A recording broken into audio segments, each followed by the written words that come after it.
Halo semua, ketemu lagi di mata kuliah Aljabar Linear Elementer. Kali ini kita bicara tentang sedikit aspek dari transformasi linear ya, yaitu nilai eigen dan vektor eigen ya. Ini berkaitan erat dengan suatu transformasi linear ya. Jadi bagaimana suatu transformasi linear beraksi pada sebuah vektor ya, itu yang membuat lahirnya nilai eigen dan vektor eigen.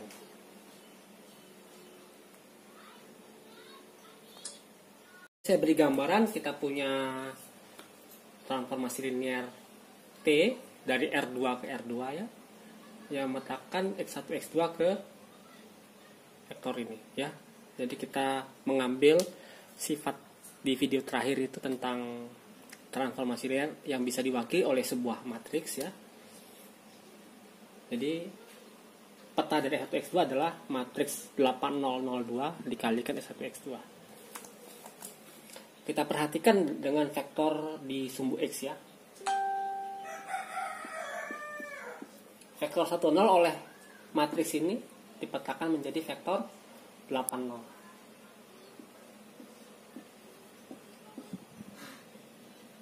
Ya.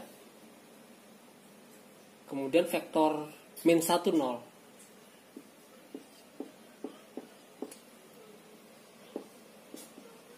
dipetakan menjadi vektor min 80. Oke.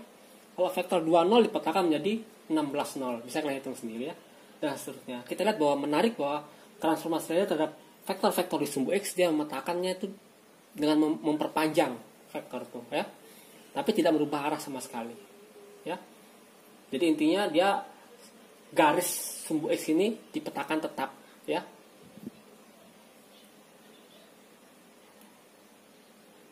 Nah, bagaimana dengan sumbu Y? Kalau di sumbu Y kita punya 10, dia akan dipetakan menjadi 01, dia akan dipetakan menjadi 02.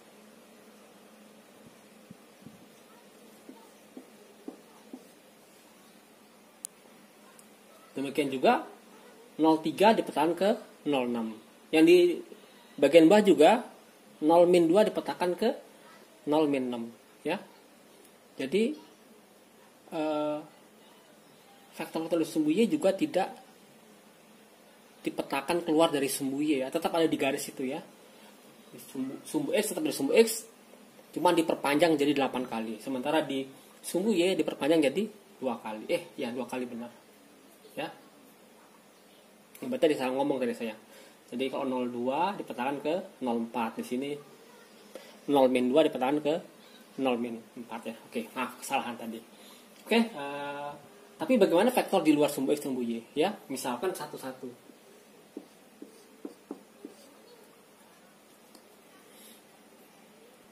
Oke, saya pikirkan vektor-vektor lainnya ya. Jadi 11 pengen kemana? Oke, dipetakan menjadi berapa? 82 ya.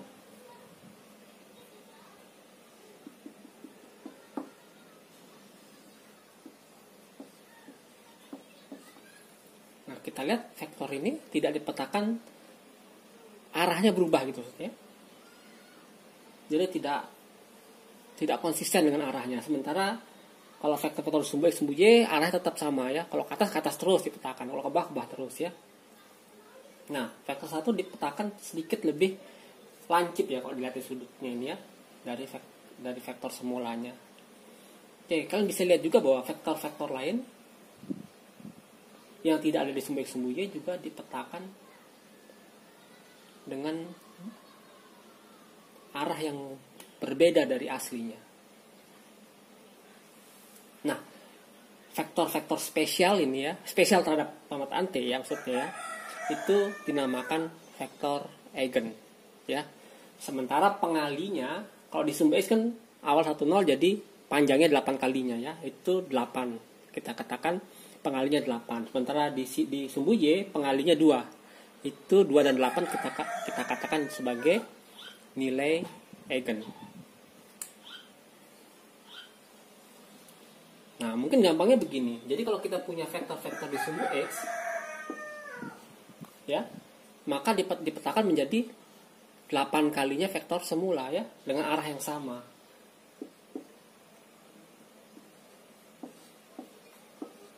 Ya, kalau 1 0 jadi 8 0. Kalau 2 0 jadi 16 0 ya. Jadi matriks ini bisa diganti dari ke angka 8 saja. Sementara vektor-vektor di sumbu Y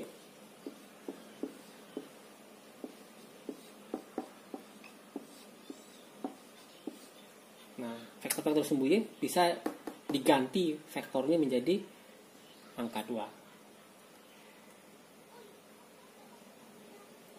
Oke, jadi itu konsep dasar dari atau mungkin motivasi dibalik munculnya istilah nilai eigen dan vektor eigen. Oke, kali ini kita akan lebih formal mendefinisikan apa yang disebut dengan nilai eigen dan vektor eigen. Jadi kalau kita punya pemetaan linear atau transformasi linear dari Rn ke Rm dengan matriks representasinya adalah A, jadi X sama dengan A kali X, lambda ini di R ya, dikatakan nilai eigen dari T, atau bisa juga dikatakan nilai eigen dari matriks A ya, apabila ada vektor tak 0x sehingga Tx sama dengan lambda X. Seperti itu ya. Kenapa harus ditegaskan bahwa vektornya tidak boleh 0? Oke. Kalau X-nya 0, otomatis semua bilang real adalah nilai eigen jadinya ya. Kenapa? Karena pemetaan linear memetakan 0 ke 0 ya. Jadi T0 pasti sama dengan 0, otomatis sama dengan 0 kali lambda kali 0, berapapun lambdanya. Sehingga kalau tidak dibuang syarat vektor tak 0 ini, maka semua bilang real adalah nilai eigen by definition ya. Sehingga kita perlu menegaskan kenapa sini vektornya tidak boleh 0. Nah, istilah kedua adalah vektor eigen. Jadi vektor tak 0 di Rn, di domainnya ya, dikatakan vektor eigen dari T, atau bisa dikatakan vektor eigen dari matriks A yang ini apabila X memenuhi Tx sama dengan lambda X. Oke, untuk dua kasus ini, Tx sama lambda X atau Tx yang ini ya, 1, 2 ini bisa juga diganti dengan Ax sama dengan lambda X ya. Jadi biar mengena dengan definisi istilah kedua. Nah, tentu permasalahannya adalah kalau kita dikasih transformasi linear, bagaimana menemukan nilai eigennya dan vektor eigennya. Itu adalah masalah komputasinya tentunya ya. Tentu tidak bisa dengan nebak-nebak ya. Oke, mungkin saya tidak akan berfokus pada buktinya ya. Buktinya ada di buku ya. Di buku panduan kita ya, di halaman 136. Ya, kalian bisa cari sendiri ya. Tapi saya akan memberikan gambaran buktinya melalui sebuah contoh ya, dan contoh itu tinggal di generalisasi untuk sebuah bukti ya. Oke, contohnya jadi kalau kita punya T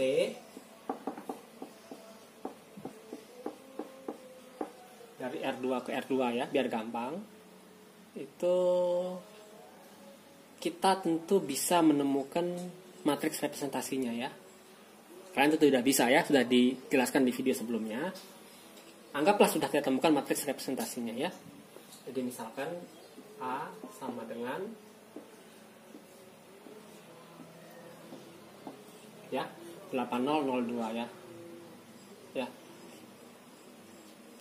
Nah, itu angka 82 itu kebetulan ya, bukan sengaja saya pilih. Oke.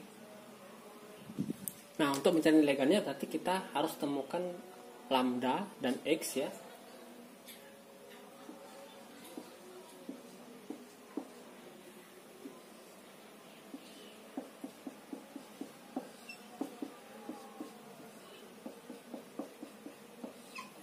Seperti itu ya. Nah, bagaimana caranya? Kita munculkan matriks identitas di tengah-tengah ya, yang sesuai dengan matriks A-nya.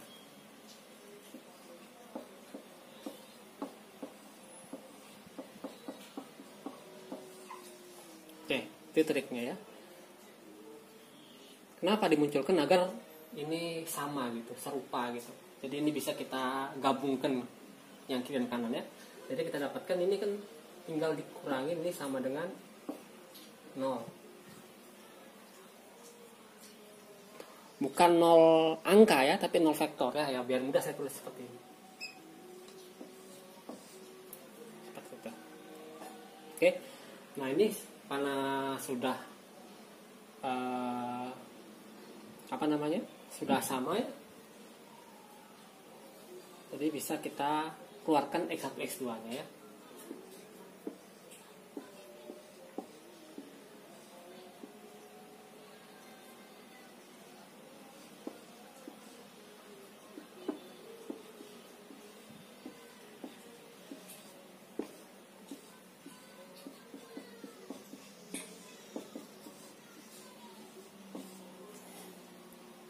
Nah, bisa kita lihat bahwa ini adalah SPL homogen. Iya kan? Ini adalah sebuah matriks, ya. Katakanlah matriks B, ya. Maka ini jadi sama dengan BX sama dengan 0. Lagi-lagi 0-nya adalah 0 vektor ya. Nah, ingat. Kita tahu bahwa X-nya karena vektornya kan tidak boleh 0. Ya, padahal SPL gini selalu punya solusi ya. Kita selalu punya solusi ya. Minimal solusinya 0 ya. Jadi kita harus pastikan bahwa dia punya solusi yang tak 0 untuk menjamin eksistensi dari nilai eigen dan vektor eigen. Jadi apa syaratnya agar SPL homogen ini punya solusi yang yang tak 0? Ya, determinan B-nya mungkin determinan ya. Inverse B tidak punya inverse ya, atau determinan dari B tidak boleh sama dengan atau tidak boleh tidak 0 gitu ya. Jadi harus determinan B harus sama dengan 0. Ya, matriks B ini adalah kalau kita gabungkan jadi 8 min lambda 0 0 2 min lambda. Oke, determinan ini tidak boleh sama dengan 0 ya. Jadi udah tanda mutlak berarti artinya determinan ya. Ini harus sama dengan 0, maaf tadi ya. Harus sama dengan 0. Berapa determinannya ya? Kalau matriks 2x2 gampang ya, tinggal ini kali ini.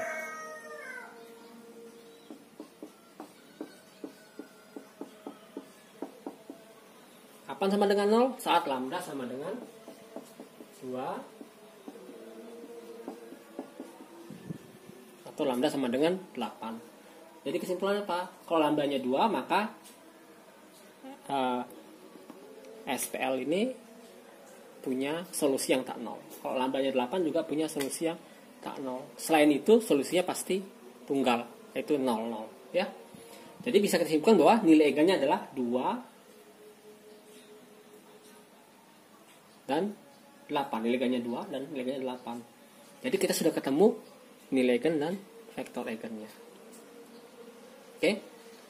Jadi B-nya ini apa? Kita bisa lihat bahwa B-nya adalah A minus lambda dikali I. Nah, ini penting ya. Ya, ini kan A minus, ini kan lambda kali I ya, cuman lambda sudah saya masukkan ke dalam. Oke, jadi syaratnya ini punya nilai eigen, bila determinan A minus lambda I adalah 0. Oke, kita akan kembali ke sini tapi saya izin menghapus dulu ya.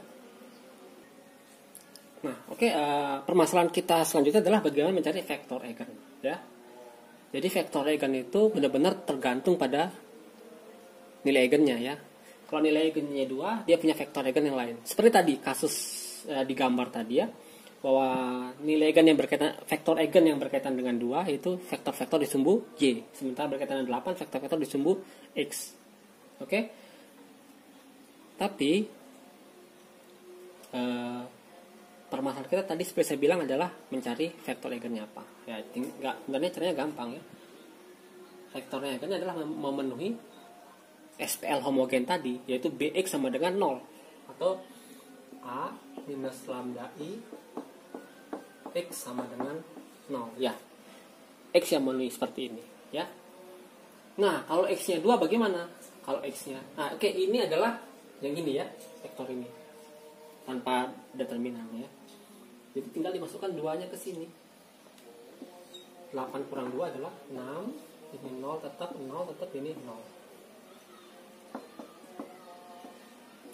Ya, jadi SPL X nya kan dalam bentuk matriks seperti ini, matriks gandeng seperti ini, X nya bisa dikeluarkan ya. Oke, tinggal di OBE aja.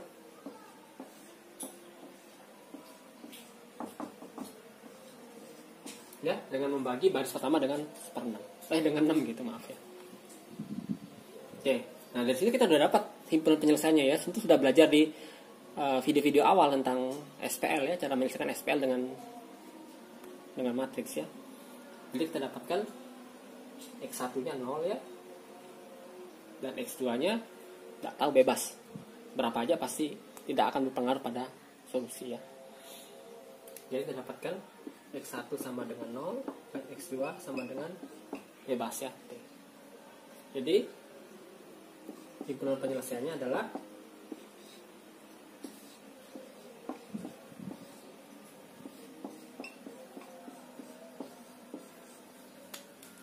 seperti itu. Nah, ini adalah semua vektor eigen. Ini sumbu Y ya. Ingat, vektor sumbu Y itu bentuk NLP seperti yang tadi yang 2 berkait dengan vektor di sumbu Y. Oke.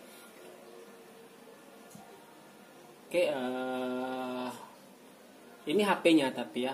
Tapi vektor eigennya sendiri adalah yang tak nol ya. Jadi ditambahkan bahwa T-nya tidak boleh nol.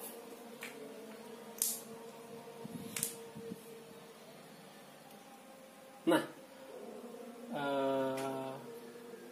kita punya istilah lagi namanya ruang eigen. Ruang eigen itu adalah himpunan semua vektor eigen yang ditambahkan vektor 0 ya. Jadi ini boleh dihapus. Ini saya ganti dengan istilahnya ruang eigen ya.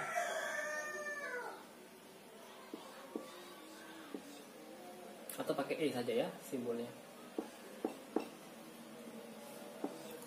E2 adalah ruang eigen, artinya himpunan semua vektor eigen yang berkorelasi dengan 2 ya, dan dimasukkan vektor 0. Oke.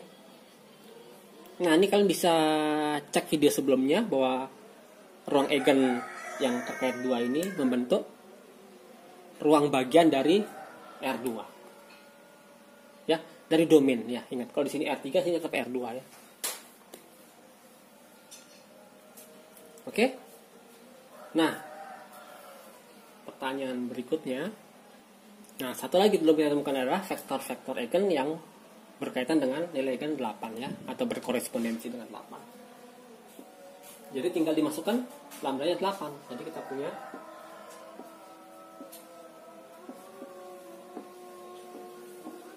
ini adalah SPL homogennya ya. Ya, bisa kalian gunakan OBE untuk mendapatkan bahwa ini menjadi seperti itu ya. Tinggal membagi baris 2 dengan minus 6 ya. Ini didapatkan bahwa X2 nya 0 dan X1 nya bebas ya.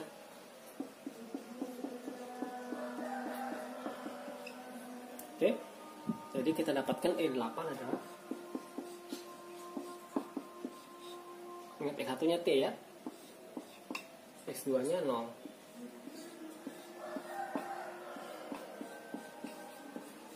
Nah, jadi kita punya ruang eigen yang berkorespondensi dengan nilai eigen 8 adalah vektor-vektor di sumbu X. Ya, kecuali vektor 0 ya. Tapi kalau ruang eigen, ingat dia Oke, tadi kita sudah temukan bahwa matriks 8002 itu punya nilai eigen 82 ya. Kalian bisa coba sendiri menunjukkan bahwa matriks 8102 juga punya nilai eigen yang sama, yaitu 8 dan 2. Tapi yang berbeda adalah vektor eigennya nanti ya. Kebetulan vektor eigen yang berkoalisi dengan 2 masih sama, tapi yang dengan 8 akan berbeda. ya. Nah, sebenarnya secara umum kita bisa ya sedikit sloppy sih, sedikit ceroboh mengatakan bahwa kalau matriksnya diagonal maka nilai eigennya adalah kolom-kolom diagonalnya. Demikian juga matriks segitiga atas ataupun segitiga bawah ya. Maka nilai eigennya adalah nilai-nilai di diagonalnya ya. Ini kan diagonalnya 82 seperti itu. Secara umum seperti itu ya. Buktinya bagaimana? Buktinya akan kita bahas pada mata kuliah lebih lanjut ya di aljabar linear. Untuk kali ini kita terima dulu, kita manfaatkan teoremanya untuk menghitung. Tapi kalau kalian masih penasaran dengan buktinya, oke, bisa kalian buka di buku panduan kita ya, di halaman 139 dan halaman 141 ya.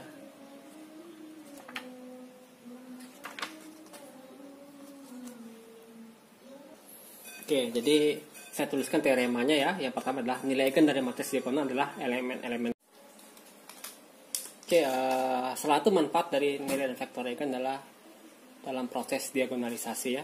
Nah, ini akan banyak terpakai di statistik, walaupun kalau kalian belajar statistik nilai eigen dan vektor eigen itu kadang istilahnya berbeda ya. Kadang akar laten atau suan nilai atau lupa-lupa ya, kadang ada akar peron juga namanya.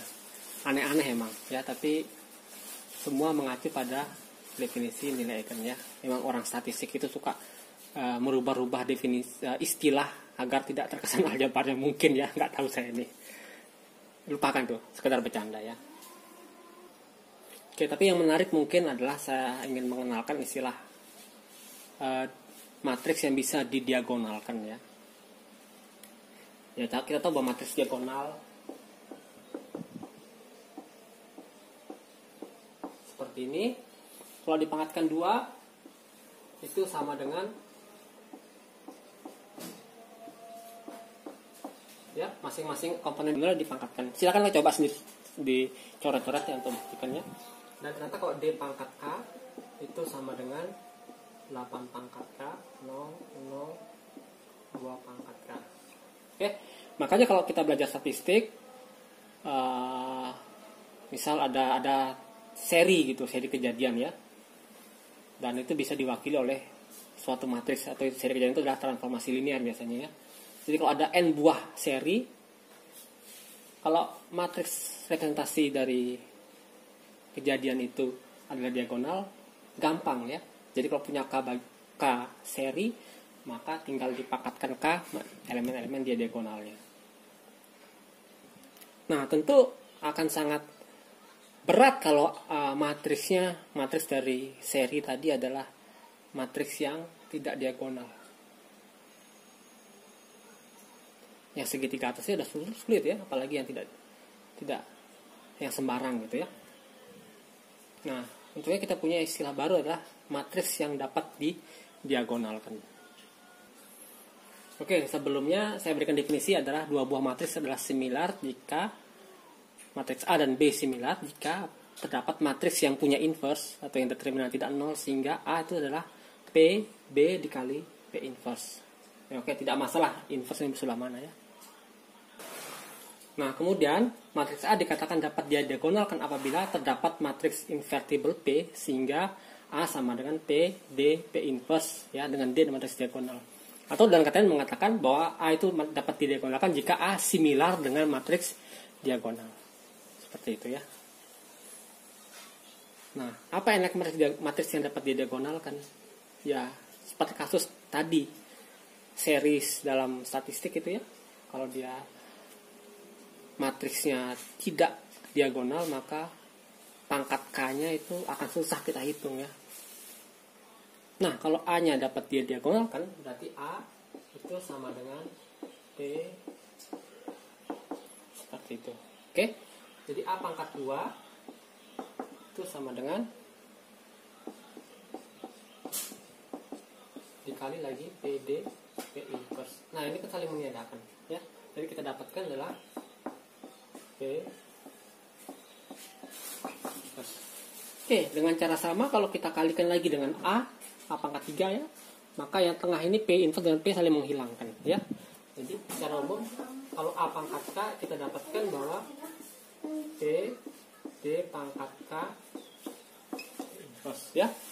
Jadi kalau A yang dapat diagonalkan, maka A pangkat K itu adalah P dikali matriks diagonal dikali P inverse. Nah, bagaimana cara mencari matriks P-nya, terutama dan matriks D-nya ya? Oke, buktinya mungkin kalian bisa baca di buku panduan kita ya, di halaman 142, 143 gitu ya. Karena kalau bicara bukti, kita akan bicara lebih detail tentang bukti di mata kuliah lanjutan, yaitu aljabar linear. Kali mata kuliah aljabar linear elementer ya, tujuannya adalah kalian mampu menghitung ya. Jadi seperti diterima dulu tanpa syarat ya. Nanti kita buktikan belakangan apakah teoremanya benar atau salah, kita akan buktikan di mata kuliah selanjutnya. Jadi idenya adalah ternyata gitu ya, matriks D ini diagonalnya itu adalah vektor-vektor eigen, dan sementara matriks P ini adalah